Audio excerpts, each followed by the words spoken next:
Right, ఇక వివి రావు గారు ఉన్నారు, పొలిటికల్ అనలిస్ట్, వారితో కూడా మాట్లాడదాం. రావు గారు నమస్తే. ఎస్, మ్యూట్లో ఉన్నారు, అన్మ్యూట్ చేయండి. ఎన్నికల సమయంలో నియోజకవర్గాల్లో ప్రచారం సమయంలో మాట్లాడేటువంటి భాష అంటారా, వ్యక్తిగతంగా చర్చించుకునేటువంటి భాష అంటారా, దాన్ని సభలో విలువైనటువంటి సమయాన్ని ప్రజా సమస్యల మీద చర్చించాల్సినటువంటి ఒక సమయంలో రాజకీయాలకు సంబంధించి, వ్యక్తిగతంగా దానికి సంబంధించి, దూషణల పర్వం సంబంధించి గత 5 ఏళ్లలో ఆంధ్రప్రదేశ్లో చూసినటువంటి పరిస్థితిని, ఆంధ్రప్రదేశ్లో ఆ పరిస్థితి మాయమైపోయింది అనుకునే లోపల మళ్ళీ తిరిగి తెలంగాణ అసెంబ్లీలో ఆ గాలి ఇటు మళ్ళిందా, అక్కడ చవి చూసినటువంటి పరాజయం కావచ్చు, నేర్చుకున్నటువంటి పాఠాలు కావచ్చు, వీరు ఎందుకు ఈ విధంగా ప్రవర్తిస్తున్నారు, అదే తరహాలో ఆంధ్రప్రదేశ్లో వ్యవహరించినటువంటి తీరుని ఇదే అసెంబ్లీలో మళ్ళీ ఎందుకు రిపీట్ చేస్తున్నారు, ఇప్పటికైనా మారరా అనేటువంటిది సామాన్య జనం కూడా చర్చించుకుంటున్నటువంటి ఒక పరిస్థితి. ఓవరాల్ ఎపిసోడ్ని సంబంధించి ఏం చెప్తారు మీరు?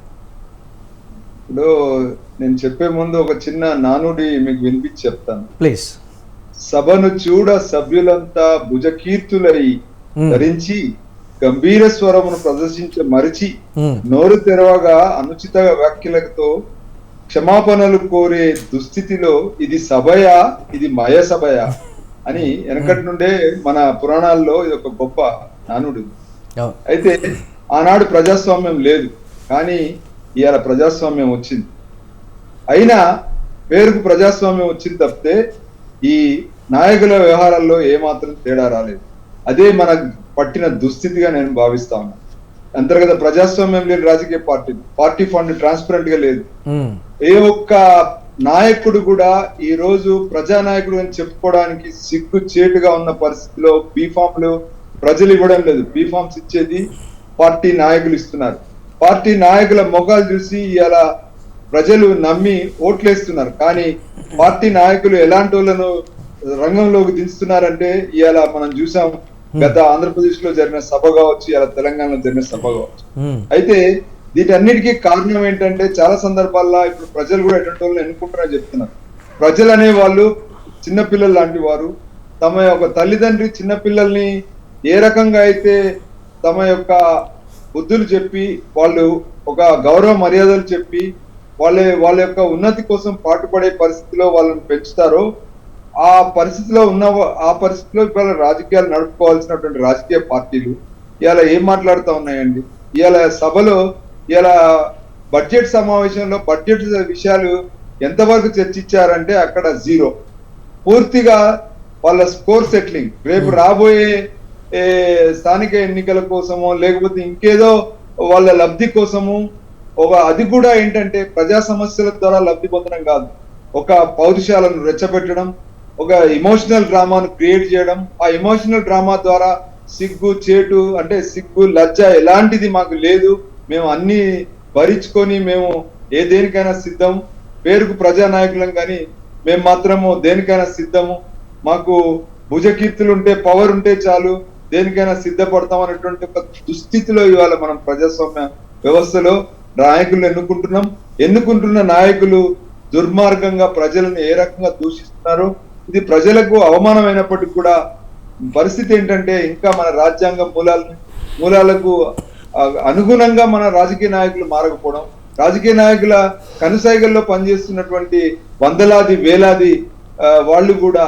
అదే రాజకీయ పార్టీలో ఉండి ఇది ఎందుకు జరుగుతుంది ఒక టీవీలో మీలాంటి యాంకర్ అడిగిన ప్రశ్నకు నాలాంటి వాడు సమాధానం చెప్పి మనం ఇంత పెద్ద ఎత్తున చర్చించుకున్నా కూడా అందరూ విని పార్టీలకి సుప్రీం ఉంటారు కదా, అంటే చీఫ్ అంటారా లేకపోతే పార్టీ అధ్యక్షుల, రాష్ట్ర పార్టీ అధ్యక్షుల బాధ్యతాయుతమైనటువంటి పదవిలో ఉన్నటువంటి వారైనా వారించాలి, లేకపోతే ముందు రోజు జరిగినటువంటి ఒక డ్యామేజ్ని కంట్రోల్ చేసుకునేటువంటి సిచ్యువేషన్ పార్టీస్కి ఉండాలి. కానీ నెక్స్ట్ డే కూడా అదే రకమైనటువంటి డ్యామేజ్ జరుగుతూ ఉంటే కంట్రోల్ చేసేటువంటి వాళ్ళు కానీ లేకపోతే పార్టీ అధినాయకత్వం, ఢిల్లీలో ఉన్నటువంటి అధినాయకత్వం ఎందుకు స్టేట్లో ఈ విధంగా జరుగుతుంది, జస్ట్ ప్లీజ్ కంట్రోల్డ్గా ఉండండి అనేటువంటి దిశానిర్దేశం చేసేటువంటి పరిస్థితులు జాతీయ పార్టీల్లోనూ లేదు, అసలు నేతల్లో కూడా అది కొరబడిపోయింది.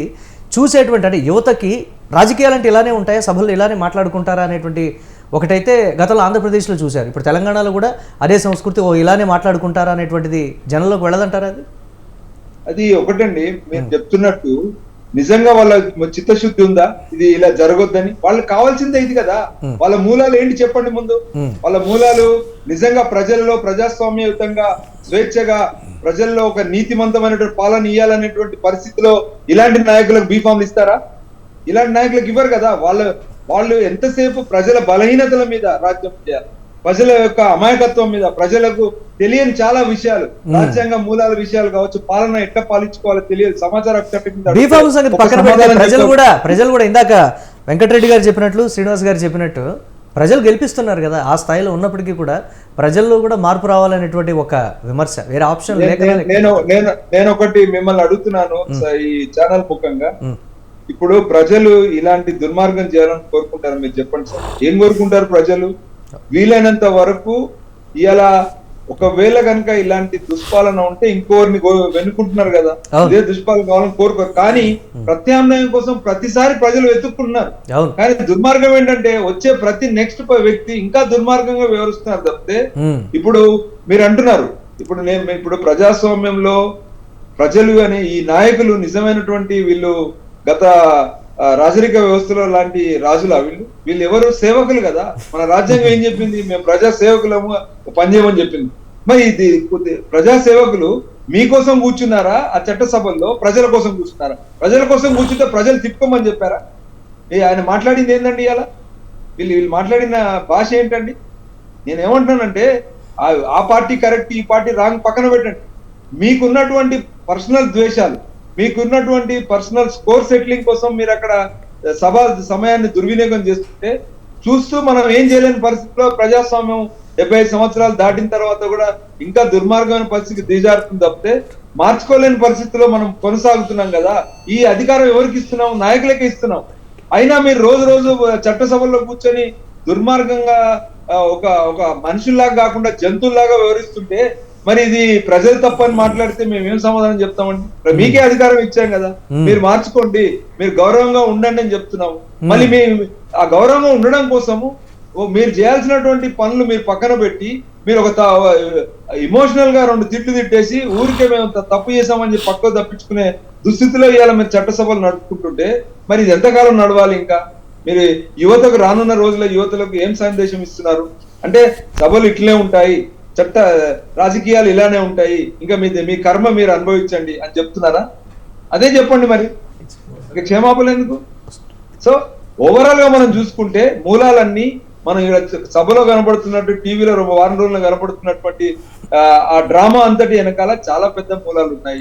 ఆ మూలాలన్నీ సవరించుకోకుండా ఇక్కడ రాదు. డామినేషన్ అనేది రావు గారు, అలాగే డామినేషన్ అనేది చూపించాలి అనేటువంటి కోణంలో కూడా అధికార పార్టీ ప్రవర్తిస్తోంది అనేటువంటి కొన్ని కామెంట్స్ కూడా వినిపిస్తున్నాయి. గత 10 ఏళ్లలో మేము పడలేదా పార్టీ, అసలు అసెంబ్లీలోనే మమ్మల్ని మాయం చేద్దామని చెప్పి చూసినటువంటి ఇది ఉంది కదా అనేటువంటి ఒక ధోరణి మాత్రం వాళ్ళలో కనపడుతుంది అనేటువంటి కొన్ని విమర్శలు కూడా చేస్తున్నటువంటి పరిస్థితి ఉంది. సో అలా చూడొచ్చు. ఖచ్చితంగా ఇప్పుడు గతంలో నువ్వు చేస్తే నేనేం తక్కువ అనేటువంటి భావనలో ఇప్పుడు నడుస్తా ఉన్నాయి. ఇప్పుడు ఏ పార్టీ చేస్తున్న పక్కన పెట్టండి, అదే వ్యక్తులు కదా. ఇప్పుడు ఏ పార్టీలో ఎవరు పట్టుకొని ఉన్నారు? మొత్తం రాజకీయాలే బస్ట్ పట్టాయి. మీరు పార్టీలకు ఆపాదిస్తున్నారు. ఏ పార్టీలో ఎవడు ఖచ్చితంగా ఉన్నాడని చెప్పి పార్టీ ఉన్నది. ఇప్పుడు కాంగ్రెస్ ఈ మొత్తం వచ్చిన నాయకులందరూ ఒకప్పుడు కాంగ్రెస్ లో దూకిన వాళ్ళు మళ్ళీ టీడీపీలో దూకాడు, టీడీపీలో దూకినాడు, టీఆర్ఎస్ లో దూకాడు, మళ్ళీ కాంగ్రెస్ లో దూకాడు. అంటే పార్టీలకు సంబంధం ఎక్కడుంది సార్? ఈ నాయకుల యొక్క క్యారెక్టర్ మీద మాట్లాడతాం మనం. పార్టీలను పక్కన పెట్టండి, పార్టీలకు ఎక్కడ కూడా ఒక స్థిరత్వం లేదు, పార్టీలకు ఒక స్థిరమైన సిద్ధాంతం లేదు. సిద్ధాంతం ఉన్నాయి అనే ప్రొజెక్షన్స్ ఉన్నాయి తప్పితే ఏ సిద్ధాంతం లేదు. సిద్ధాంతాలు ఉంటే ఈ రకంగా ఈ ఎమ్మెల్యేలు ఒక పార్టీ నుంచి ఒక పార్టీకి దూకుతారా? ఒక పక్కన సుప్రీంకోర్టులు మొట్టకాలు ఇచ్చినా కూడా ఇక్కడ కూర్చున్నానా, నిన్న అక్కడ కూర్చుంటున్నాను, ఇక్కడ కూర్చున్న అక్కలు అక్కడ కూర్చుంటారు. మనం మాట్లాడుకుంటేనే పౌరుషంగా అబ్బా అట్లా మాట్లాడతారు అంటారు. మరి మీరు చేసే పనులు ఎట్లా ఉన్నాయి? దుర్మార్గంగా లేవా? మరి పనుల గురించి ఎందుకు మాట్లాడలేకపోతున్నాం? మాట్లాడితే పౌరుషం వస్తుంది, కానీ మీరు చేసే పనులు చండాలంగా లేవా? ఆ చండాలమైన పనుల గురించి మాట్లాడితేనే మీకు కోపాలా తాపాలా? అన్ని మీరు చేసే పనులే అటువంటివి కదా. ఒకవేళ అలాంటి నేతలకి బీఫామ్ నిరాకరిస్తే ఇవ్వకూడదు అని అనుకుంటే అసలు కంటెస్ట్ చేసేటువంటి సభ్యులు ఉంటారా అనేటువంటి ఒక ప్రశ్న కూడా సామాజిక మాధ్యమాల్లో నేను ఒకటే అడుగుతున్నా. పార్టీలలో ఈ రోజు ఈ దుస్థితి మారిన తర్వాత అందరికి నేను ఒకటి చెప్తున్నాను, మీరు కొన్ని చట్టాలు, సమాచార హక్కు చట్టం ప్రజలకు ఇవ్వాలంటే అన్ని పార్టీలు ఒకటే దాన్ని నిర్వీర్యం చేస్తున్నారు. చేశారా లేదా? కేంద్రంలో చేశారా లేదా? ప్రజలకు అవకాశాలు ఇచ్చే విషయంలో అందరూ దొంగలు ఒకటైతున్నారు. కానీ అదే మనం ప్రజల న్యాయం చేయాలని చెప్పి అందరూ ఒక దగ్గర కూర్చొని ఎందుకు చేయలేకపోతున్నారు? ఈ ప్రశ్నకు సమాధానం చెప్పే పరిస్థితులు రాజకీయ పార్టీలు ఉన్నాయా? నిజంగా చిత్తశుద్ధి ఉంటే ఈ సెషన్ లోనే మనం అందరం వీటికి కట్టుబడి ఉందాము. ఇట్లకు గాని, ఇలాంటి దూషణలకు గాని, అంతర్గత ప్రజాస్వామ్యానికి గాని, పార్టీలు ఒక దగ్గర దూకకుండా ఉండడానికి కానీ అని మాట్లాడుకునేటువంటి పరిస్థితి లేదా? ఉంది. కానీ నీకు చిత్తశుద్ధి లేదు. నువ్వు ప్రజల పేరు చెప్పో, లేదా ప్రజల బలహీనతల పేరు చెప్పో, మీరు ఒక దుర్మార్గపు అలవాటు పడి దాని నుంచి బయటికి రాలేని పరిస్థితిలో మీరు ఈ పని చేస్తున్నారు. కానీ ప్రజాస్వామ్యంలో మార్పులకు ఎప్పుడు తెరదీసి ఉంది. అంటే ప్రజలు మౌనంగా, రావు గారు, ప్రజలు మాత్రం మౌనంగా ఒక డెసిషన్ మాత్రం వాళ్ళు ఒక నిర్ణయం తీసేసుకుంటారు. సరే, అది సంవత్సరంలోనా, 2 సంవత్సరాల్లోనా, లేకపోతే 5 ఏళ్లకు ఒకసారి వచ్చేటువంటి ఎన్నికల సమయంలోనా, ప్రవర్తనను బట్టి, వాళ్ళు చేసినటువంటి రాజకీయాలను బట్టి, ప్రస్తుతం జరుగుతున్నటువంటి పరిపాలనను బట్టి, ఇచ్చినటువంటి హామీలు అమలుకు సంబంధించి కావచ్చు, లేకపోతే ఓవరాల్ పీరియడ్లో ఎంతవరకు డెవలప్ అయింది, ఒక్కటి కాదు చాలా రకాలైనటువంటి కోణాలు. ఎన్నికల ముందు జరిగినటువంటి సర్వేలో కూడా చాలా రకాల కోణాలు బయటకు వచ్చినప్పటికీ కూడా ఎందుకు అలర్ట్ అవ్వనటువంటి పరిస్థితి